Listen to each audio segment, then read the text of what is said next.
So hi guys, I think I can see there's two of you in here. There's Sylvia and Ahmet, and I'm not sure if others are going to join, but I've got a pretty limited time window here. My presentation normally takes an hour, so we better get cracking on. But anyway, welcome to today's session about Recruitment 101 for startups. My name is John Bethell. I'm the CEO of LUKA. We're a Europe-based startup recruitment firm that specializes in life sciences innovation.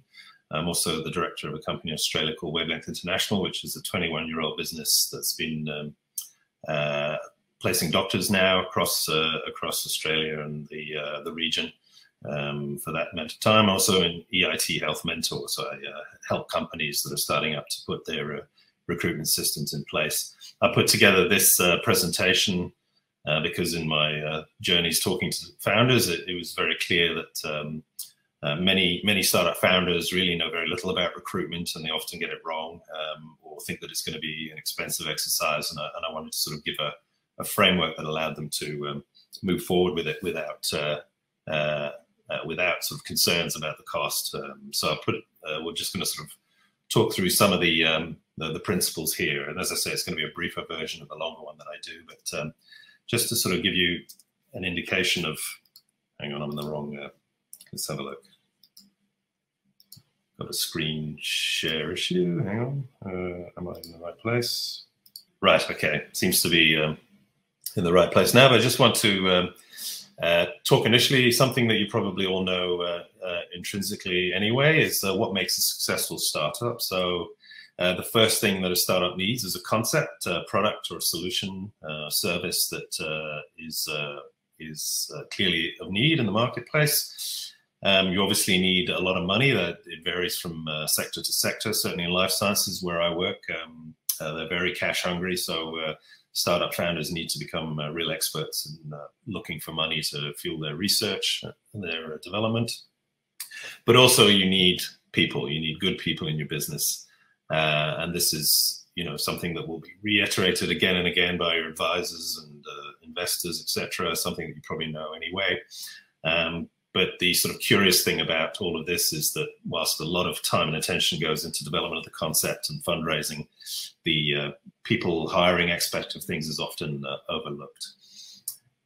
So I just, before we go on, I want to talk about this concept of employment brand.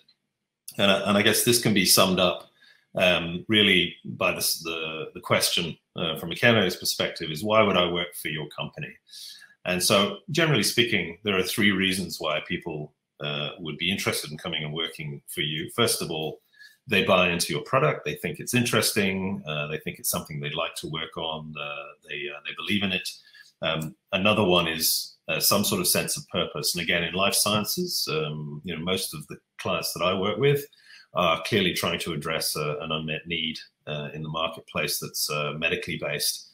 So it's usually not that hard to derive a sense of purpose, but this really is the case for every product, as long as it sort of satisfies a need, that it has some kind of mission underpinning it, that people can get excited and get behind it. And then the other factor is the people. Who am I going to work for? Am I going to be inspired by the leaders of the business? Am I going to enjoy the people that I work alongside? Are we going to work together in a collaborative way? Is it going to be a good culture? So these are the sort of three factors you need to think about when you're hiring people, because this is something that's going to come up again and again during the recruitment process, and you've got to keep it in mind. I sort of start off my presentation by starting with the very basics, which is like, what sort of infrastructure are people going to work with? And I'm a huge fan of using recruitment or hiring software. So I put this as my sort of number one rule. I ask every company that I meet with, what kind of software do you use? And the number of times they say that we just use our inbox when we recruit, or we have Google Docs. There's really no excuse for not taking on some software that helps you with this process. The number of reasons why that's the case. First of all, it can be incredibly cheap. There are a number of products that are a mere 20 euros a job, which is, I can assure you, much cheaper than getting the process wrong or trying to do it with inefficient systems. And it's certainly a lot cheaper than using a recruitment firm if you're finding you can't find someone. So I'm a big fan of advocating for this, and I'll share a list of software packages that are just a starter for you guys to have a look at if you're thinking of looking at some of these. It's scalable, so there's no reason why you can't use it for the first job you work with, but you can scale it up so that it can help you when you're hiring dozens, if not hundreds of people at a later stage in your business. It's super efficient. Basically, all the processes are designed around recruitment, and that sort of brings me to my last point, which is it's educational. So if you're a startup founder and you've never recruited before, and one of the nice things about hiring software is it kind of enforces a process. It enforces recruitment methodology for you, because you have to sort of fit in with its processes. And all these recruitment systems are built around best practice for recruitment. So if you've never done it before and you don't really understand how it works, this is a very good way to do it. So those are sort of four key. I've got a number of other reasons why, but we'll stick to that for the time being.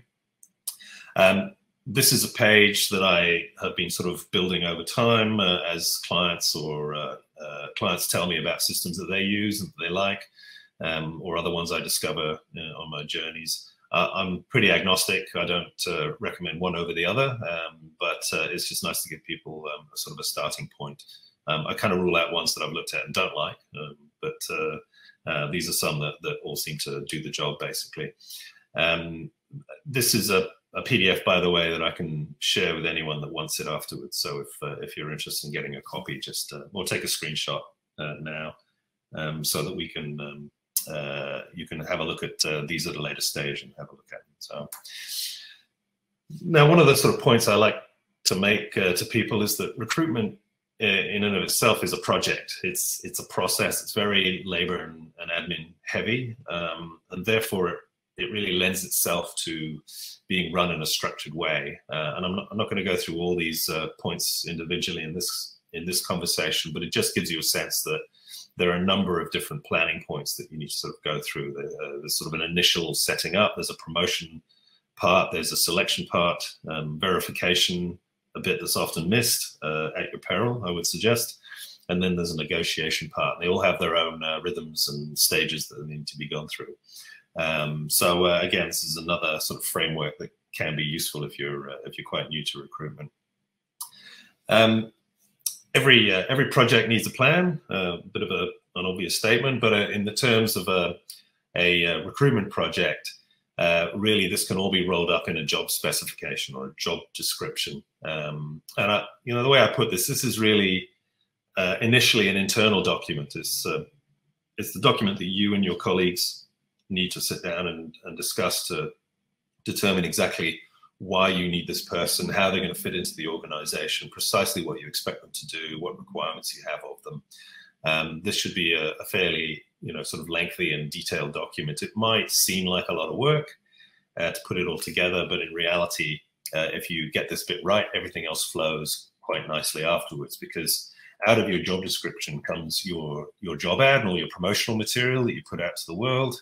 It helps you define what your screening criteria are. It helps you set up your interview questions, your reference checking questions, your onboarding processes. So it flows right through to when the person starts. It determines, what you need to teach them and what tools you need to give them.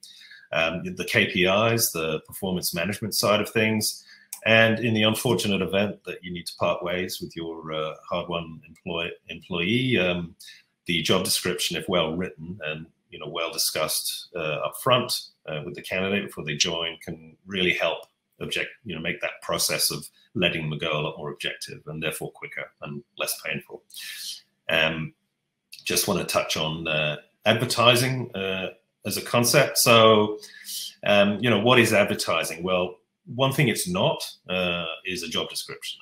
And I see this again and again, that particularly with online advertising as it is now, it's very easy to just cut and paste your job description and put it straight up onto the website and hope that everyone's going to read it. I can promise you, A, they're not going to read it, B, they're not going to be inspired by it. They're unlikely to make it all the way through anyway. So it's not really doing the job. You have to sort of scale it down and make it look much more appealing. The way I sort of describe this as if you were going to sell a house, you wouldn't publish the architecture's blueprint. You know, you definitely come up with something a bit more enticing and outward facing. So it should be the same for recruitment advertising.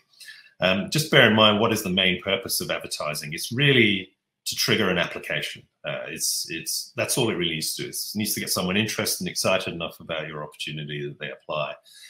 If it's well written and the selection criteria are well defined, another thing it should do is deter inappropriate applications. And it really does depend on the role. You know, for some of our scientific roles, they're super specific, and there's just not going to be a lot of people that are right for a position. But if you're hiring an office manager, for example, and you don't clearly define what you don't want in the ad, then you can find yourself with 100, 200, 300 applicants, and that's a lot of admin. That's a lot of people to reject. It's a lot of time wasted. So you can be very clear about, you know, precisely what it is you're looking for. And in some cases, I'll even put at the top of an ad, please note, do not apply if you don't have this. That's a good way to sort of reduce the amount of sort of time waster candidates that apply for your job. Just a basic point about writing ad copy of any sort. You know, less is more. The shorter you can get this into text-wise, the more likely it is that people are going to read it and get the essence of it. And that sort of comes back to that main purpose. Remember, all you need to do is trigger the application from the right sort of person. And I just sort of make this point to startups is that, you know, if you're sort of developing a product and, you know, you're sort of mainly inward focused because you're trying to create what it is that you're going to be taking to market in the long run. Advertising for a staff is often the first time you present your business to the world. So you've got to think about it not only as a branding opportunity for your you know, employment brand, but also for your product in general. So it's you know, make it passionate and make it, you know, articulate and make it sound great, because it's going out to the world, and once it's public, anyone can read it, and that includes, you know, investors and future customers and all sorts of people like that. The next step that I want to go through is shortlisting. So just bear in mind what shortlisting is all about. It's a filtering process. And the idea here is that what you're trying to do is put every candidate that applies into one of two buckets at the end of the day. So bucket one is not suitable and therefore to be rejected. And, you know, think of it in terms of getting them off your desk. You know, they're just sort of noise at the point where they're hanging around. So that's one bucket. And the other bucket is potentially interesting.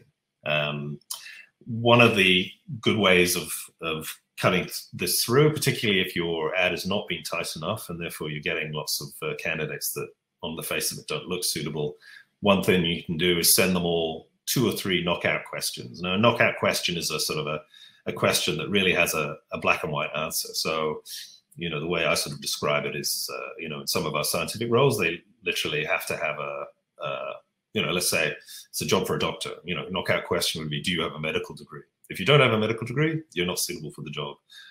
Similarly, you know, if it's a driving job, do you have a driver's license? If you don't have a driving license, then that makes it really easy to say to the candidate, well, you're just not eligible. And often these sort of things are not all that clear in the application that they make, which creates a lot of work for you fishing around trying to find it out.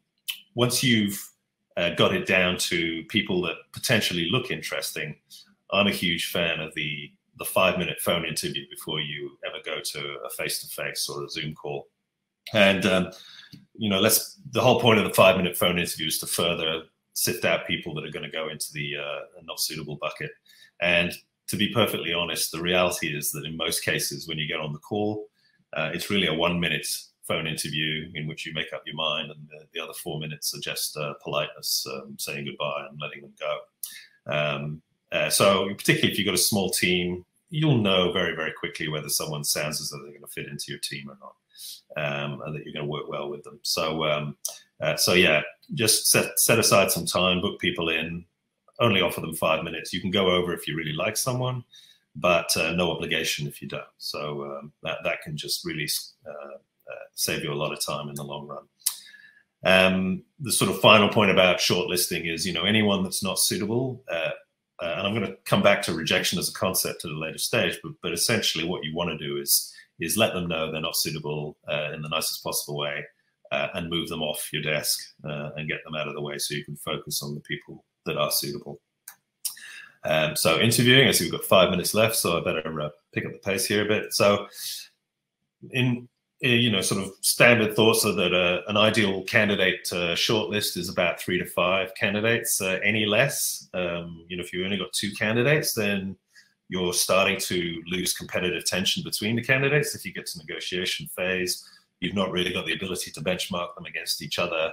And if your favorite candidate pulls out, there's no depth in your shortlist. Whereas any more than 5, and it just starts to get a bit muddied. You should really have sifted out all the rest in the shortlisting process.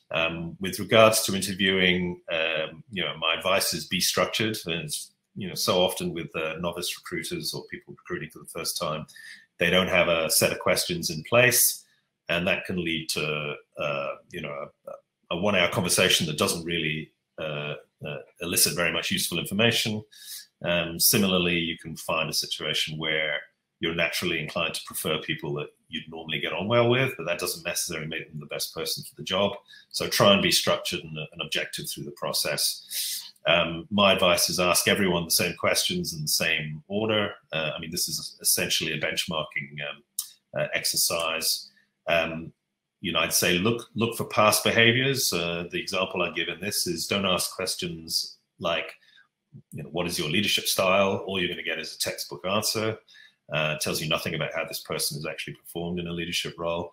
Better to ask them, describe a time that you had to lead a team and the team were unmotivated or not functioning. How did you sort this out and what was the outcome? That's sort of a much more pointed question to ask. It's very hard to really make up an answer to that if you're specifically asking for an example.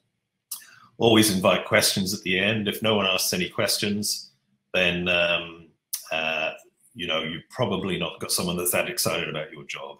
And just bear in mind that interviews are a branding opportunity. So, you've got people in front of you who are going to go out into the marketplace and talk about you. So you should be handling that as professionally as possible. I'll just talk about reference checks. Always reference check. That's rule number 1. It's surprising how often it gets missed, and at your peril, I would suggest. Again, be structured. Make sure you're doing verbal reference checks rather than written. With verbal, you can look for unspoken cues and truths like tone and pauses, etc. I'm a big fan of this question. Always ask, would you reemploy them? This often sort of cuts through, all the sort of platitudes. People will sometimes pause when that comes around. Referencing is a branding opportunity. Bear in mind you're speaking to someone who's senior in your industry, may well be an investor or a supporter of your business somehow, maybe possibly your future CEO. So when people are judging you by how well you reference check, it says a lot about you as an employer and about a company. Just to talk through negotiation, do it verbally, back it up in writing. I'm a big fan of short negotiating times. If someone hasn't made up their mind in 3-4 days, they're probably hedging their bets or not interested, and try and force people to make a decision in a couple of days. Beware the counteroffer. The counteroffer is, they go and resign and their current boss comes back and says, "We love you, stay with us." There are ways to deal with this. It's not easy, but you can turn it around. I'm happy to elaborate on that with people individually if they want to talk in the Q&A. And always have backup candidates. It's an absolute rule of recruitment is, never be happy with a one-person shortlist. Just to talk about rejection, very, very important part of recruitment. You may hire one person, but you might reject 200. That's 200 people who, if you never get back to them, or if you send them a terse or cursory rejection email, they'll talk badly about you in the future. So reject people as soon as you know. They'd much rather know and move on. Recruitment software always has templates for this. It's fantastic. Be respectful and compassionate. Just making this point that how you reject is very much a branding opportunity. It says a lot about you as an organization. I just want to quickly cover off sort of DIY headhunting because, there's no reason why you shouldn't do this yourself. You don't necessarily have to outsource it. And you can do this in writing without having to phone people. Just use LinkedIn, do the search criteria, find people that look good and then connect with them. share the job ad that you have. You should have a link. And then, you know, if they're not interested, ask for referrals. And this is a great way to find good people in a tight market. It's also a great way to build your own networks. And, you know, bear in mind, it's a, you know, there I am again, headhunting is a branding opportunity. It's a great way to demonstrate how passionate you are about your business. I see that we're almost out of time. Just a quick note about recruiters. If you do have to use a recruiter, just bear in mind that 80% of candidates, potential candidates, are not looking for jobs, and particularly the good ones, because they're successful where they are. So a recruiter should be uncovering those. They should be searching beyond your networks. They should really help out with managing negotiations. They should be bringing you back marketing intelligence. And remember, when you're using a recruiter, just think of them as an extension of your business. They're out there talking about you, and they are representing your brand. So you better make sure that they're going to be doing that in a positive light. So always be bearing that in mind. And this is basically just some of my contact information. As I say, if you want a copy of this presentation, I'm very happy to send you a PDF. By all means, connect with me in the Q&A session, or I've got my email address there. It's quite easy to remember. Just send it through, and I think that's a wrap. We've got 20 minutes, so happy to take any questions if people have it. I'm just going to jump into the chat section. There you go. Everything's a branding opportunity. It really is. So anyway, thanks guys.